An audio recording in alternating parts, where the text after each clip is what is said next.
You know, ages ago, I freaked out about not being able to find my copy of Xenoblade Chronicles Definitive Edition, thinking I'd lost it, and just then, looking through my Switch archives, I realized why. I had the game digitally all along. But anyway...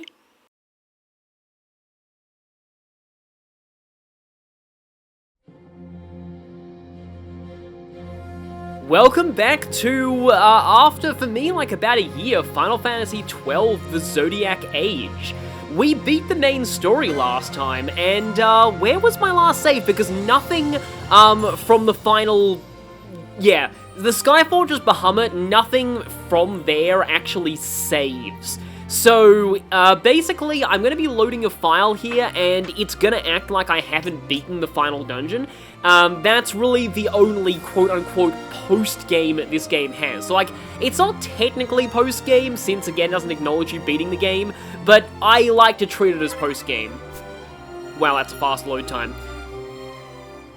Because, yes, this is officially my run of Final Fantasy XII's post-game, and it has been a while, so forgive me if I have to mess around with some gambits or other things, or I forget what I have equipped on all of my party members. Okay, Masamune, Ring of Renewal, that's a little redundant, actually, because that's two regen things on the same set. Balthea's got Dark Shot and Arcturus and a Bubble Belt. You have Burning Arrows. I remember the Indigo Pendicant. No, I remember this being good. Oh, okay, it improves magic accuracy. Okay, I think, does this let you, like... I think this had a hidden effect that isn't listed here. Like, I think it allows you to, like, ignore some kind of effect, maybe reflect or something? I don't know. I love Hermes Sandals. And you have the Ultimate Blade. Ash has the Cloud Staff. Oh yeah, this has the hidden effect of boosting the effectiveness of a few elements. I do remember that. The game doesn't tell you about that, but I'm pretty sure it raises damage of things like wind, lightning, and I think maybe water. And then also Sage's Ring. Oh, Absorb Holy is going to be useful going forward. So, White Masks, anyone who can use these. How many White Masks do I have? Do I only have the one? If I only have the one, that's a slight problem. Yeah, I only have one White Mask. I think that's something that you can't, like, buy. You have to pick up somewhere. Again, it's been a little while, but okay. And you've got the Tula crossbow, you've got that, and Bowl Belt. Okay, right, so... that's my general rundown of everybody. We have some LP, but probably not enough to get anything new. I guess I'm going to not look at my gambits. I'm going to see what people do when I get into battle, because, yeah, there's a lot of things we could do right now. I'm going to go into the clan primer and just see which hunts I didn't complete before. Did I? Okay, we don't have this one, but this one is effectively a super boss, so I'm going to leave this for a little bit later. Okay, I don't think I even went and picked up any of the other, hunts that I couldn't get. Now, which one was the speed up button? I think the hunt board is the same no matter which one you check. Again, it's been a while, but I know there were a few hunts that I didn't get. Okay, that's the speed up button. Here we go. Here's the Sand Sea. There we go. Except in Quest at a Tavern has a very classic RPG feel to it. But anyway, okay, so alright, it's just Fafnir right now. Maybe it's at the actual clan hall, and they're all special hunts. Okay, so we have Ancient Matter, Mystery, Ixion, and the Seer. I do know where Ixion is. I may as well accept this one now, because I will be going to it eventually. Oh yeah, the petition is at Baphomet Port.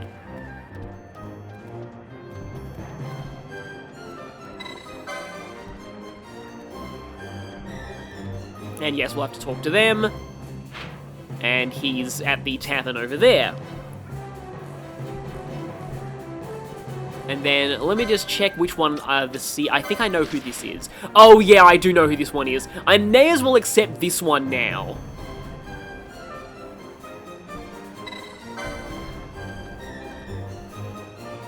And it's you, okay.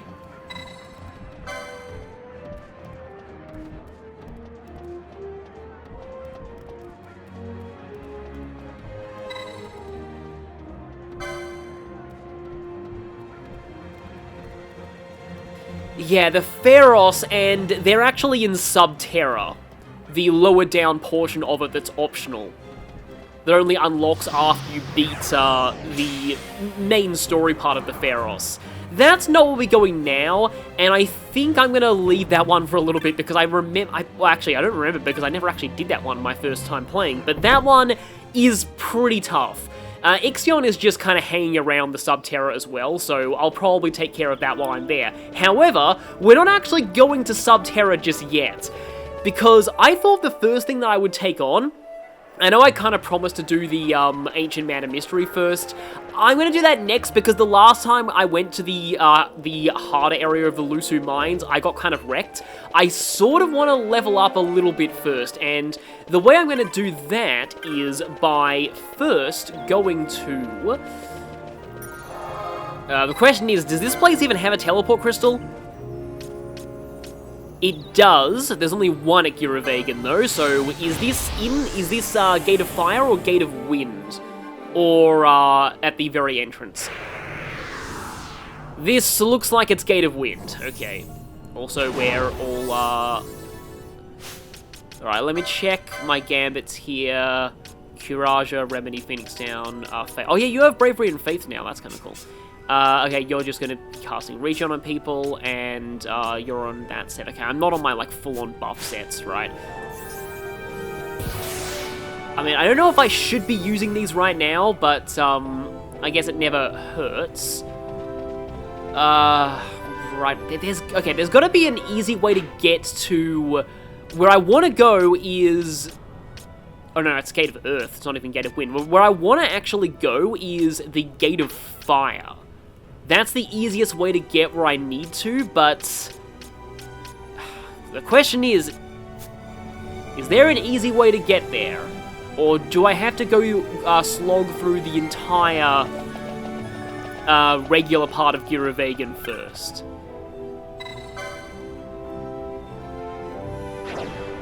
This seems to be just a one-way teleporter, so it's not telling me, like, where this is taking me. This is where we fought that thing earlier that was kind of... Is it going to attack us again? Or is it just permanently turned back into stone? Okay, I really hope this isn't taking me where I think it's taking me. But it looks like it might be. It does seem to be. Okay, so, yeah, I'm just gonna have to run through all of this area again, because, I mean, there's probably an easy way to do this, but I need to get to, at the very least, the Gate of Wind. Oh, there we go, there's the path I needed. Okay, yeah, that took a while.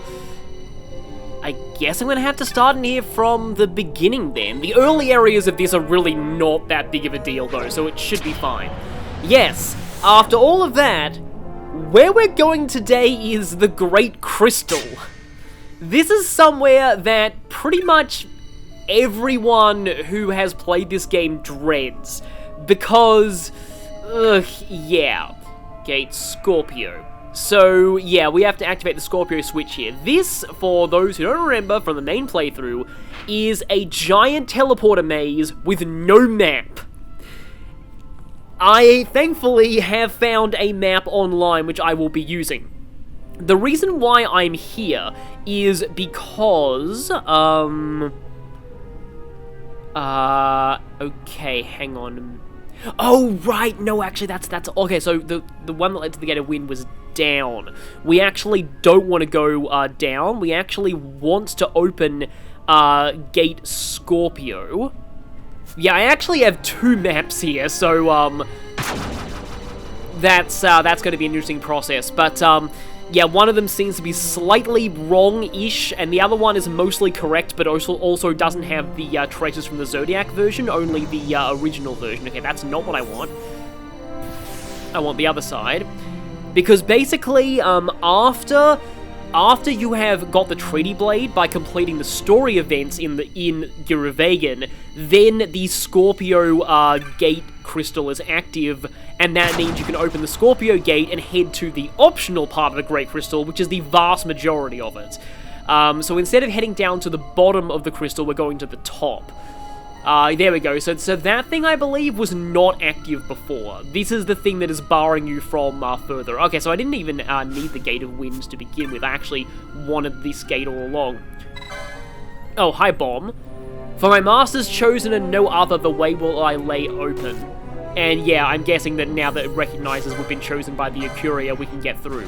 But now we have Mum Bombs. Who here has Libra? Well, I'm pretty sure you do.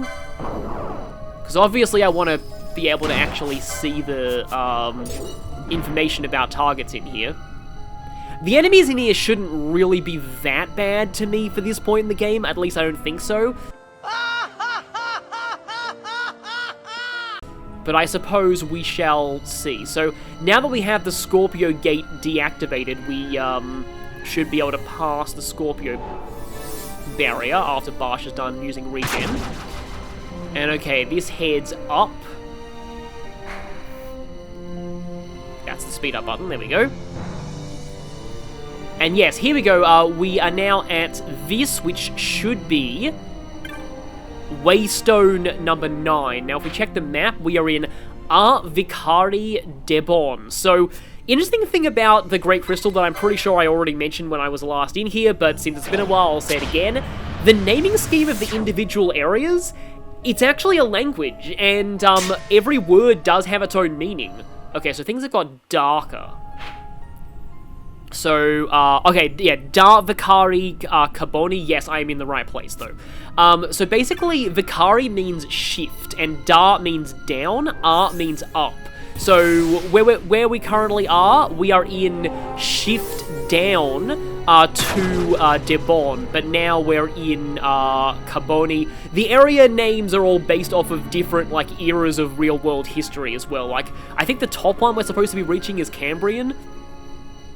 But okay, here we have 2 gates here, and these would be Sagittarius Gates. And in order to open up these, there should be exactly, okay, there's a few, okay, yeah, there's a few possible exits here. We came in this way, which means that we've got 2 blocked, but there should be, okay, this path here should dead end. And I don't know if there's anything I need to pick up in said dead end, though, or not. Doesn't look like it, so I think we need the... Either one of these will lead me to the Sagittarius switch, which I need to press, and then things get a little complicated, because there are 2 different ways that I can potentially travel. Yeah, so here's just a couple of these bombs, let me see. Level 61. They are weak to water, though, which means that if I equip Bolthea's Aqua Shot, that'll be good. I actually had to take off his previous Dark Shot, because I realized he was healing some of the enemies in here. And Barsh immediately died to something. I'm not exactly sure what he died to. Okay, yeah, so now we have to be careful, because the enemies in here are quite dangerous, and, unfortunately, water is not an element that, they also all have Protect and Shell on them already. But water's not exactly an element that, has very high-level, things. In fact, do you even have Aqua? Yeah, it's just like 1 level of Aqua, okay. Okay, how do I guess maybe you should be healing. Because Barsh is looking a little low right now. Barsh does have Curaga, but I'd rather him be attacking than casting spells. Oh yeah, the enemies here are very, very strong, actually. Right. Maybe I actually shouldn't have come here. Like, I'm not sure exactly, like, how well the level scaling goes in this game. Also, who has Famfred? I want to check that, because Famfred, I don't think I ever showed him in the main playthrough, and he is primarily a water Esper, so...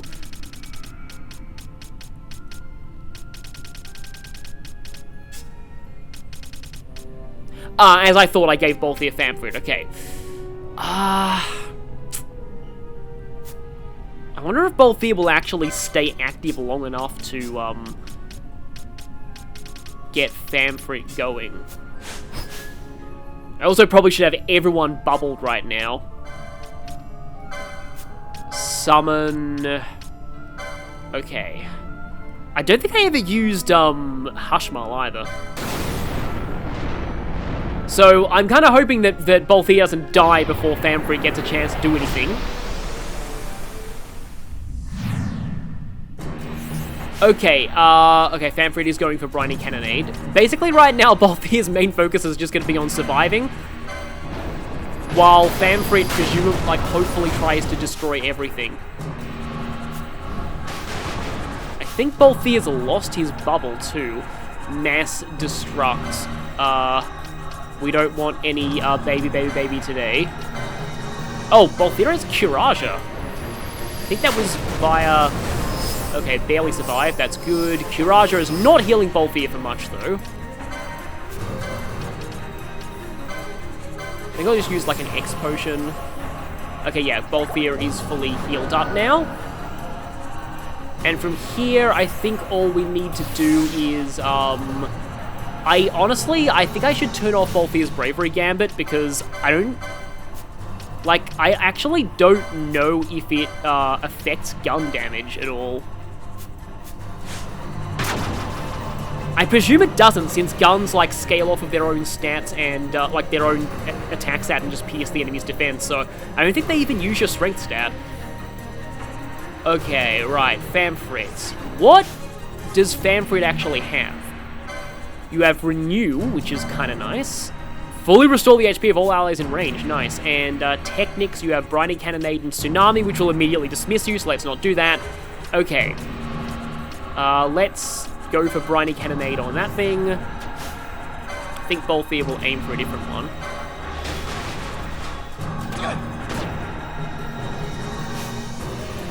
Oh yeah, I think bombs are extremely resistant to guns, I just realized. And also they're about to explode, so let's hang back a little bit and actually preemptively prepare healing.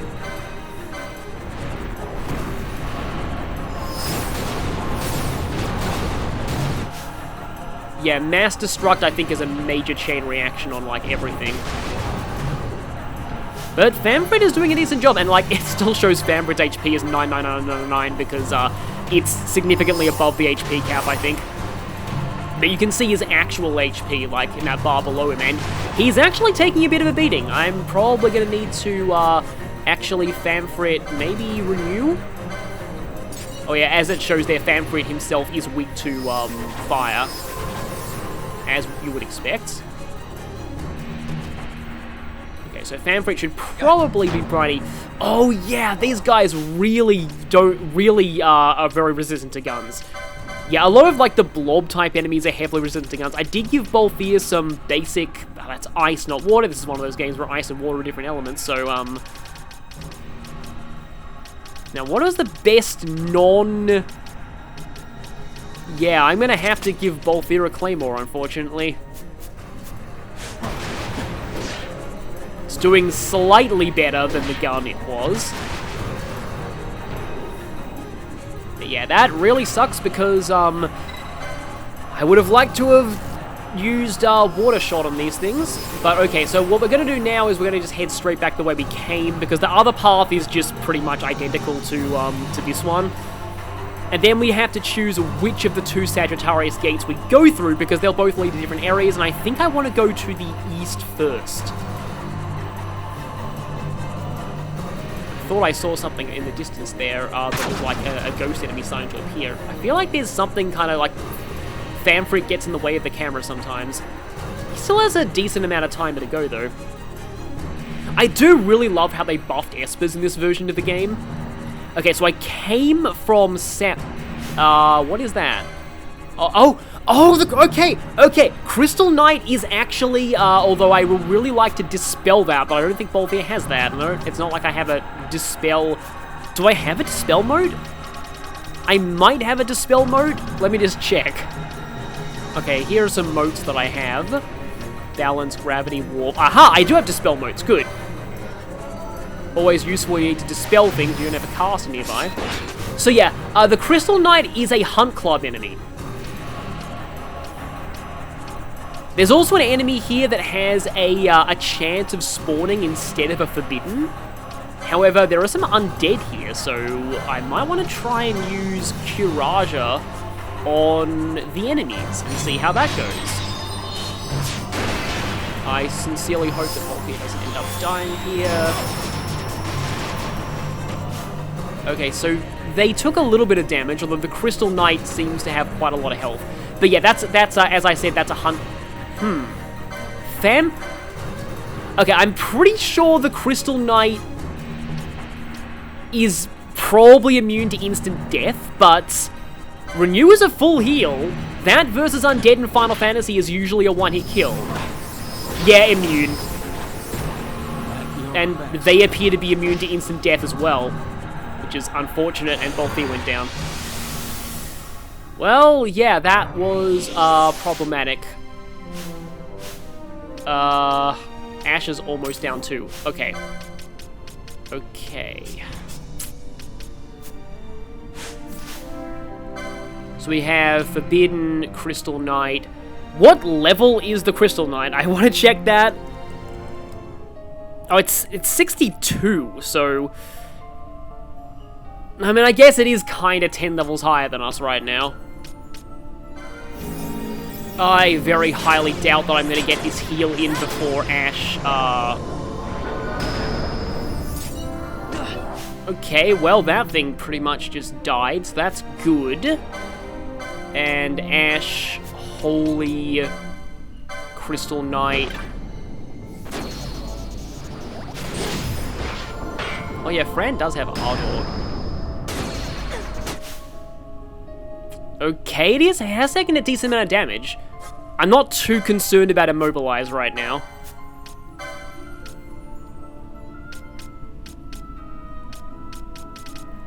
I do have quite a lot of... I should probably save the elixirs, though.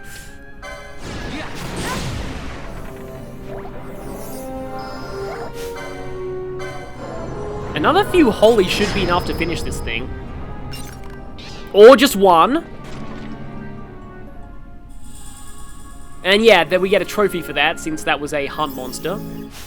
And now, perform the arduous task of reviving the others.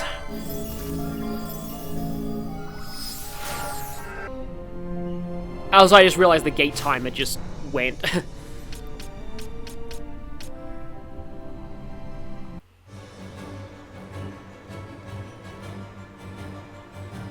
Yes, that's me.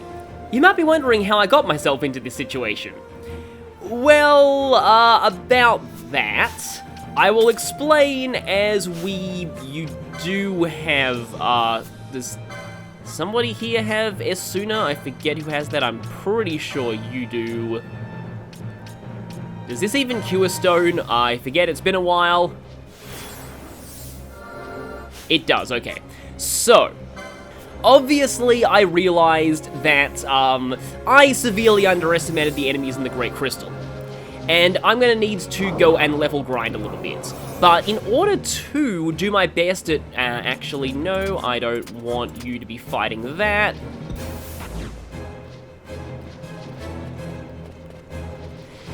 In order to level grind the best I can, I would need more embroidered tippets. I had 2 of them, you get those out of fixed chests. But in the PS2 version, you could just buy embroidered tippets. That is unfortunately not the case anymore. In Zodiac, the only way to get more of them, there is like one chest, I think in Subterra that has one, and then another chest that has like a random chance of having one. But, the main way to farm more of them is to poach the Coerls in the Ceta Uplands, and only the Ceta Uplands. The ones in the Golmore Jungle don't actually give you this as their poach item.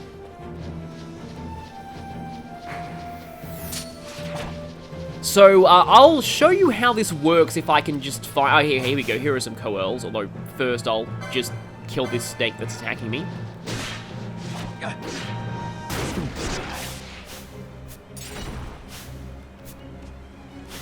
Okay, so I'll turn Gambits back on. Here is how this works. The best way to poach enemies is to intentionally blind yourself, and Ash is one of the only people I've got who can use the blind spell, so she's set to blind these two. Then use Sight Unseeing, which while blind reduces an enemy to critical HP instantly. and then poach them. And I'm going to actually have to set this to faux status HP critical because I kind of forgot exactly the HP threshold for poaching. I'm pretty sure 30% is a bit too high. So with these gambits on, this should work. Now, the other important aspect about this is that whoever your blind caster is, they need to have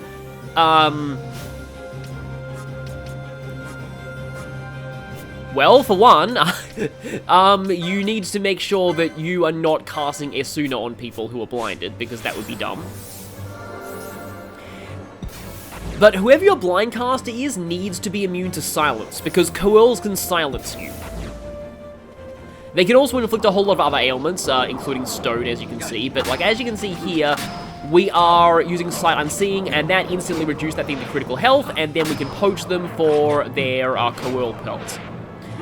Chains, I believe, don't apply to poaching in any way, and it's a 5% chance per coil to get an embroidered tippet. I actually did get one a little earlier. So if you keep doing this, eventually you'll get them. I also think, again, it has been a while. I feel like maybe this game doesn't actually give experience to people who are currently out of the party, which would mean that I only need 3 embroidered tippets. There we go, okay, that's another embroidered tippet. Also, Bolthia is petrified. And you really don't want to have fast mode on while somebody's petrified.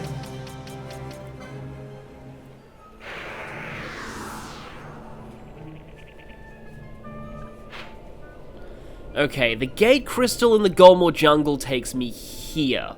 Now, the first grinding location I want to attempt is the Rustling Chapel, so I'll see you over there. Okay, here we are. Is this the area with the really strong? They're probably fine for our level. I mean, they're definitely fine for our level. And they're also cool. So yeah, proof of concept, these are the ones that... Of course, they still have Blaster.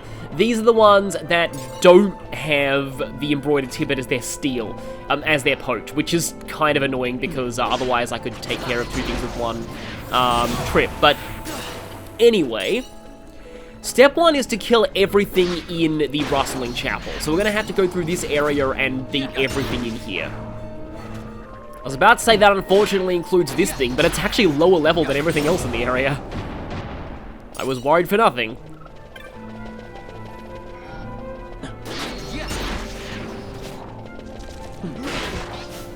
Okay, so you see that thing that just appeared? So, once you have killed everything in here, these dark skeletons will continuously spawn. They'll spawn for, like, pretty much constantly. And they give about 1,000 experience points each. And you'll also chain them to a ridiculous extent by fighting them here. And they also go down pretty quickly if you're decently leveled. So that's the main source of grinding in this area. There's also, I think, a rare game that's, I think, called Dark Lord or something that eventually spawns. And even if you beat it, you can just come back to the area and the dark skeletons will still be spawning. You'll also get a lot of item drops to sell here. There is an area in the Nebraeus Deadlands where something very similar to this happens. I think it's like Something of Eternity, the area name. We definitely saw it while we were doing the 3 medallion side quests, I know that much. But in that area, basically undead just spawn almost endlessly, and it's pretty similar to here, it's just the levels are a little higher. Yeah, there you go, the Grave Lord, that's what we need. Have we fought this thing before? I'm not actually sure, and let's go ahead and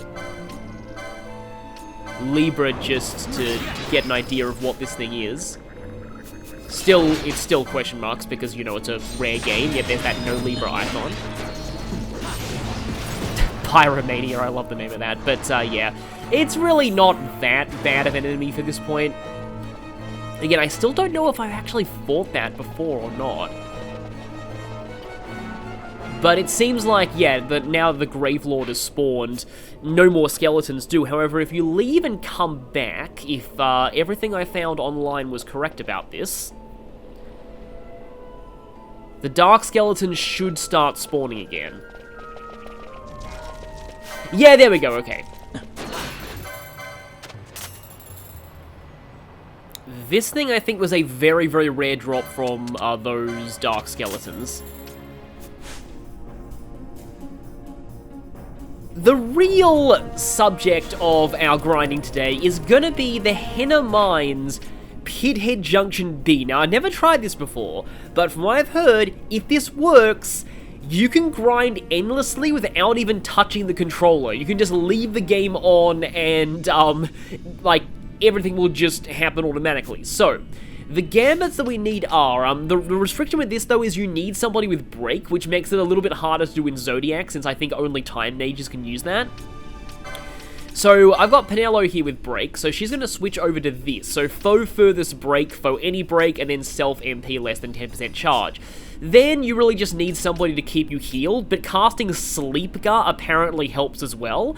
And meanwhile, my third party member doesn't really need to do anything, so it's going to be Barsh, and all he's going to do is just occasionally heal, and sometimes, I mean, he's never really going to get the chance to poach things, though.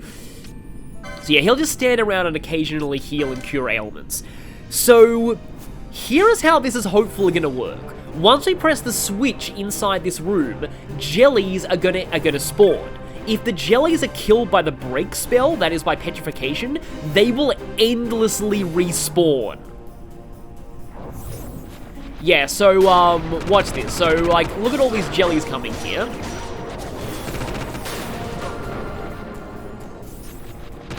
Hopefully Penelo is actually casting Break. They are all falling asleep. Yeah, there we go, there's Petrify. And now we just need to wait down their Petrify timer, basically. So it's going to take a little while, but once these things all run out of Petrify timer and turn to stone... Imagining this actually happening in the real world would be very weird. But yeah, more of them drop down. This doesn't happen if they're killed normally, only if they're petrified. But yeah, if you keep this going, this will last basically forever. And if you have the charge technique available to your casters, they won't ever run out of MP either. So, yeah, basically you can just keep doing this. The experience is not like a huge amount.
Okay, everybody's leveled up once from this method. That still took quite a while, though, so I feel like this is more of like an, you know, hands-off method than an actual, like, really efficient one. I feel like maybe it's faster to do the skeleton method. But despite the jelly method looking the most amusing, in the end I ultimately found that this area overlooking Eternity in the Reyes Deadlands was the far faster and more efficient grinding method. All you do is just go through here, use area spells, and kill skeletons. That's basically it. As the skeletons keep dying, yep, as you can see, Fran's now level 60. They give him more experience if you don't have a full party. Volthea should be getting pretty close if we check his status. Yeah, just a few more. The other thing you have to watch out for is that these guys sometimes cast Reflect, and that can get bad if you're trying to use area magic. But yeah, we're all level 60 now, and that actually didn't take that long. It only took like, well, only like 1 hour. Whereas the jelly method was, I was getting like maybe like 1 or 2 levels per hour with that, whereas this method, it took me about like an hour and a half to get 10 levels. So yeah, I think this is much better and also a lot more interesting to actually play than the other method. Though while we're on the subject of grinding methods, I would be remiss if I didn't talk about the infamous Negler method, which is a rare game that appears in the Still Shrine of Miriam. Yeah, this thing right here. So, it summons a bunch of undead minions, and if you set your gambits just right, you can make it so that everybody will never attack it and only attack the enemies it summons, and that way, essentially endlessly grind. But in order to get Negler to spawn in the first place, you have to spend 30 minutes inside the Still Shrine of Miriam, so it's personally not really all that efficient of a method to me. I don't know if once I actually did try, like, I seem to vaguely recall during my childhood that I actually did once attempt the Negler method and just left the game on while I went out for the day. I kind of also did that back in the day, getting Mewtwo in Super Smash Bros. Melee. I never realized the intended method of getting Mewtwo in Melee was to play a certain number of hours of Versus Mode. I thought you actually just had to leave Versus Mode on for like 24 hours in one match, and that's how I did it, and that's how most people I knew did it. But yeah, just another random story. And so with that is gonna be pretty much the end of this part. I've done my grinding, and now we're hopefully high enough level to go into the Great Crystal this time. But before then, let's actually get a full party. I have like 11 gajillion license points, so let's spend them. Now, the first person that I want to spend license points on is Penelo, because I just remembered that probably the reason why I gave Chaos to Penelo is, this, Defender and Save the Queen. Since she doesn't really need her basic attacks that much, having access to weapons that give boost to defense and evasion would be quite good for her. In terms of other things, honestly, that's always useful to have, and more magic laws is always good. These just give you just a flat +1 to your magic stat, I think. Probably already talked about that back when I was originally doing this, and yeah, more magic laws. Boost to HP. I can get more HP boosts out of the other job she has. I may as well get the license for Renew, even though, like, I don't really find Renew massively useful because Curaja from a high magic stat is typically a full heal anyway. I can give her access to Protect Her, at least. What's that technique she can get? The Soul Eaters. I mean, I think I vaguely remember actually using Soul Eater at one point. And, Daggers too, which I don't think I'll, need. But yeah, I can grab this max HP buff. And any other arguments? Not really. So I guess I'll spend the rest on accessory licenses. I actually now have Balthier and Fran with the licenses to use the embroidered tippet, so that's good. Okay, so that's all you. Now let's go back to Varn, and he doesn't really need more Gambit slots, honestly. Like, most of the time, my, main non-mages don't really need to use those. However, I will get the Yagyu Darkblade, because I now know that it is in the Great Crystal. And it's also Dark Element, which the boss that I'm going for in the Great Crystal is weak to. So that helps. I'm getting pretty close to straight up maxing this board with Varn. I may as well kind of try that. Given that he was the first to join, that sort of makes sense. And what's that technique there that I don't have? First Aid. First Aid's really not good, but it's completion at least. Oh boy, Shikari, Nagasa, and Mina. Those daggers are another infamous thing related to the Great Crystal that I will probably go over once I start going in there for real. Another buff to HP. Oh yeah, I was going to actually go for the magic laws because katanas partially scale off of magic in this game. And oh, Genji armor. I'm going to want that because soon I'm going to be doing the hunt that gives us access to that, or at least the thing that I can steal Genji armor from. That there is only for completion purposes. I guess I probably should have taken that, but oh well. I'm not sure how to get that, but I'm guessing it requires a lot of, yeah, farming from, like, a certain enemy. Oh yeah, this is the night board. Suppose I can take better heavy armor. Oh, Excalibur. Yeah, let's not get that. I forget how you even get that in this game. I'm pretty sure it doesn't have any hidden properties that make it secretly good, like in some other Final Fantasy games. I can give you access to the Ultimate Blade, though.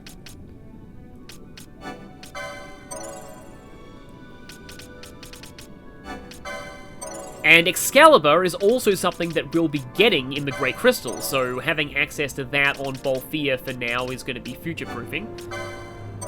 I suppose I can take Martyr. Soul Eater. Another Gambit slot.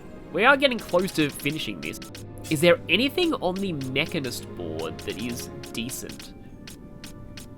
Magic laws that I don't think he'll use. More magic laws that I also don't think he'll use. You can get access to more measures, though. Which can come in useful if you are getting confused a lot and just need to equip your confused character with measures so they end up buffing their allies instead of hurting them. Okay, now Fran... I think Fran's got most of the magic that she has, that she can, like, get. I think I've pretty much got everything, so... either more accessories, I guess? I can take some of those. Then maybe some stuff for her in Archer. I think some debuffs, possibly. It's probably going to be a while before I get the ribbon. You can get that as a Hunt Club reward, which is probably the most reliable way of getting it, since I think the other method of getting it is grinding the enemy that is literally called level 99 Red Chocobo, which is exactly what it says on the tin. Yeah, if these stat debuff skills work, they're actually permanent as long as the enemy stays alive, so... like, their chances of succeeding against most significant things are really, really low, but at the same time, if they do work, it's actually very much in your favor, so... I mean, they can kind of be okay. I don't know why you don't have Poach yet. Or, I thought that was Libra, but no, that's First Aid. These things are probably not great. Traveler has some niche uses, but it depends on what the last digit of your step count is. Last Stand is probably not a bad skill to have, though. Oh, okay, yeah, I kind of did this deliberately so I could get the Mage Power Shizak. Maybe I should save up for that. That is, in fact, what I will do. And now on Barsh, Ulan / Knight. Yeah, I don't have Excalibur. He's got most of what he needs from here, I think. Anything in Ulan, more magic, which is kind of pointless. Oh, I mean, he does have some healing. Oh, hi, Zodiac Spear. Well, I guess I can just grab a couple of these magic laws, which... I mean, again, it may actually make his healing a little better. I've sort of made him a secondary white mage. It's kind of cool how I found out that Knight, since I've, you know, played Final Fantasy 1 blind now, Knight actually got some minor white magic in that game, so, Barsh is being kind of accurate to the Knight class there. Yeah, that I think is a better version of the Dragon Whisker that's exclusive to Zodiac Age, but is, like, most of the Zodiac Age exclusive weapons are ridiculously annoying to actually get. They're either, like, really rare drops or invisible chests on airships like that Ultimate Bow was.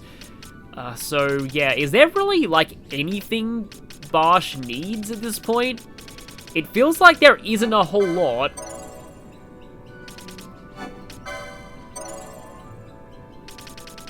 Yeah, I am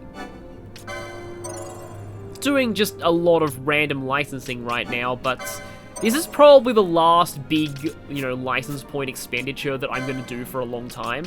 Okay, Ashe. Ashe could use some more HP, because she's pretty much my main magical nuke right now. Speaking of which, I'm assuming that I have all of her magic laws already, because I probably prioritize those.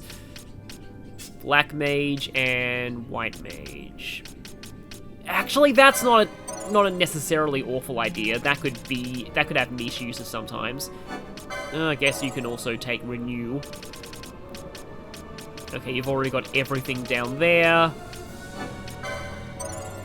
I believe the Rod of Faith, like, is it Equip Faith or On Hit Faith? Because if it's On Hit, it means you actually need to smack your own party members with it to give them Faith status instead of, you know, it automatically giving you Faith status. Does she have everything on this board now? I think she actually does. At least, you know, everything that doesn't require Espers. So I've got almost... In fact, yeah, I have nothing left to get with Ashe. She has everything she can possibly have access to, again, outside of Espers. So, with that, I'm going to end things off here, and next time we shall hopefully be making some actual progress in the Great Crystal. So, see you all then.